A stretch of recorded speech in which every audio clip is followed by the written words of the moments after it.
This is a vlog. I decided to call it Merry Face Aviation Vlog if it works at all. Don't know if I'll do this very often or if at all again.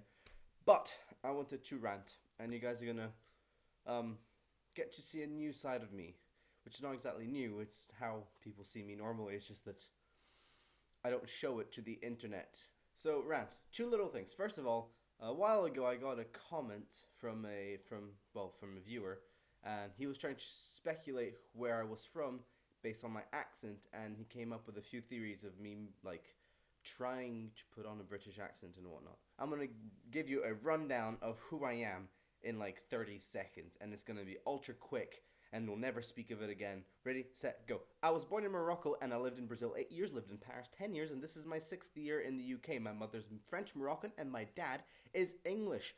I speak 4 languages: French, English, Spanish, and Portuguese. I have grown up going to the British school wherever I've lived. So I've done A-levels, and I've been around international students. So I've been around the English accent, the American accent, the Scottish accent, Irish accent, and God knows how many other accents, including Korean, Japanese, Russian, Hungarian.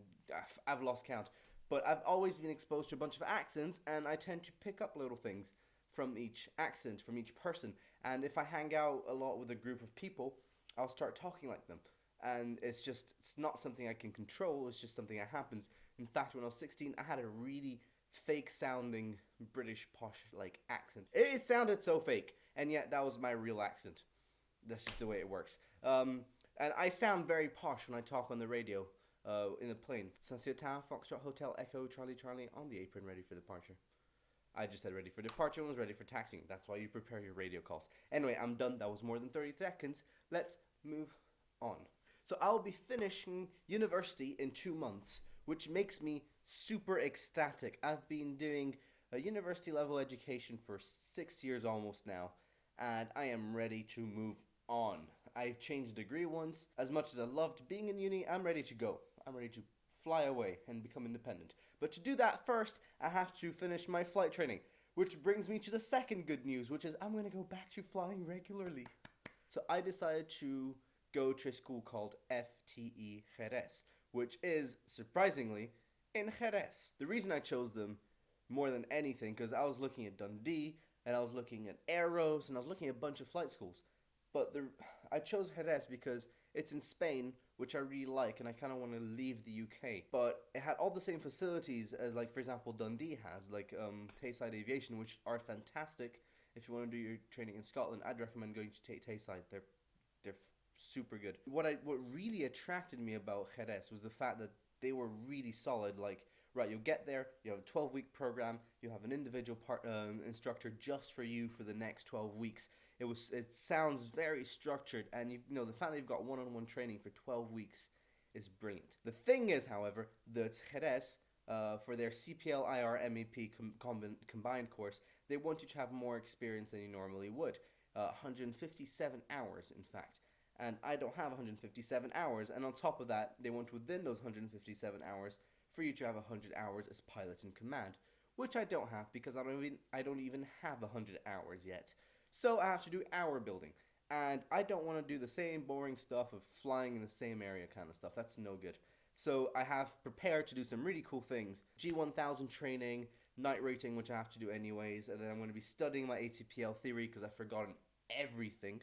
And other stuff, as you know, if I can find other stuff to do, I will do it. But you know, I was talking to a couple of friends that I've made in the last year, and you've actually seen them on this channel, Adam and Jordan and Adam, however you want to put their names in whichever order. The thing is, like, we got along really well, and we're getting along really well, and we talked about doing a trip, and I was like, that's a really good idea. And I jokingly said, hey, we could take a plane and fly around Europe. And then after about 30 seconds, I was like, hold on, we could take a plane and fly around Europe. Hell yeah, that sounds awesome. And so I was like, let's do this. So really excited as I realized, yes, I've got 65 hours to fly. And G1000 is only going to take about 5 hours of flying. Night rating is only going to take about 5-6 hours of flying. And anything else, like flying the Piper Cub, I love the Cub to bits, but I can't do 40 hours of flying on the Cub in the same area. I'm going to have like 35 hours left, and I might as well make something useful out of it. And so, Euro air trip. Fantastic. So I went ahead, got onto Sky Vector. I've done a tutorial on that. So here, tutorial right here. I hope you can see this. Here. Okay.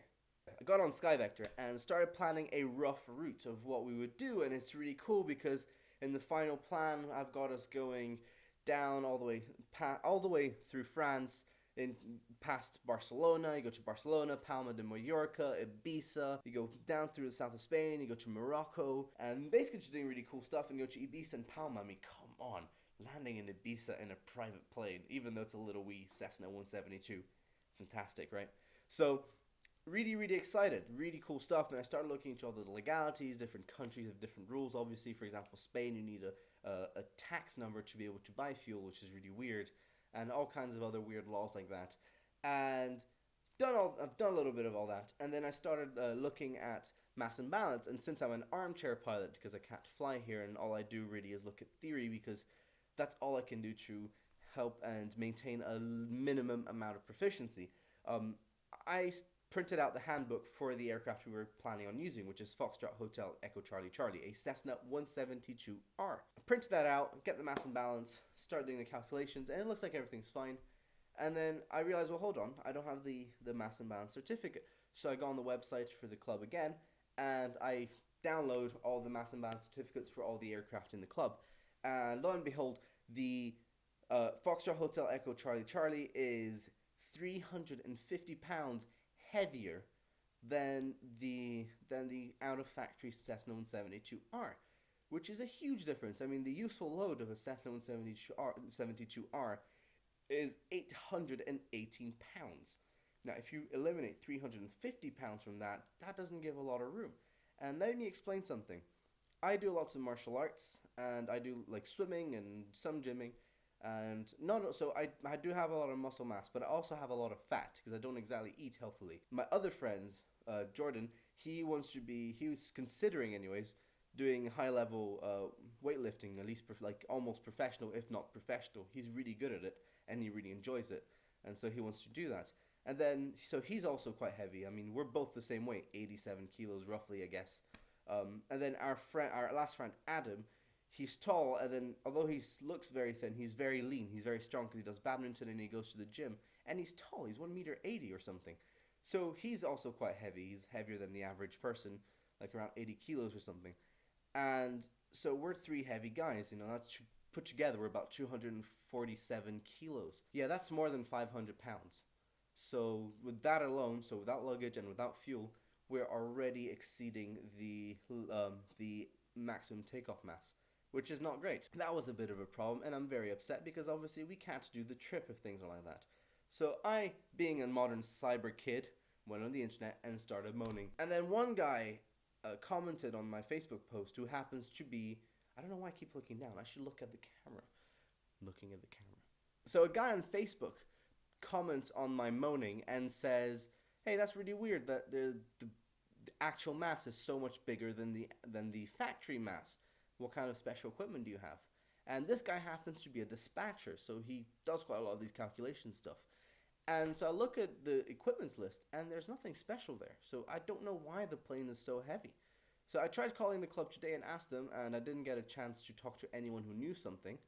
So that went out of the window. So I'm going to try calling them again. And I've got a little spark of hope because that's the only aircraft we've got. That's the one that gives us the biggest margin out of all the aircraft of the club. So I tried calling the club, and I'll see what happens. I'll call them again. In fact, I'm going to call one of the paid instructors on his personal cell phone and ask him directly what's going on with that mass, because that is a really weird mass. 904 kilograms basic empty mass, which is way heavier than the factory basic empty mass, which is like 150 kilos less.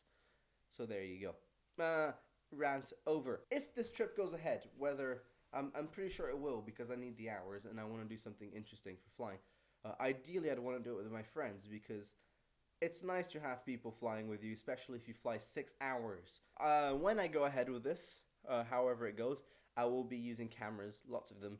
I'll be using a GoPro, a Garmin Verb, and a semi-pro camcorder, which I will be getting soon. I wanted to get a GoPro as well, but yeah, We'll be spending quite a lot of money on this trip. I'm going to buy some life vests. We're going to buy some headphones, and we're going to beg for someone to give us a life raft because I don't have £1,500 extra to spend on a life raft.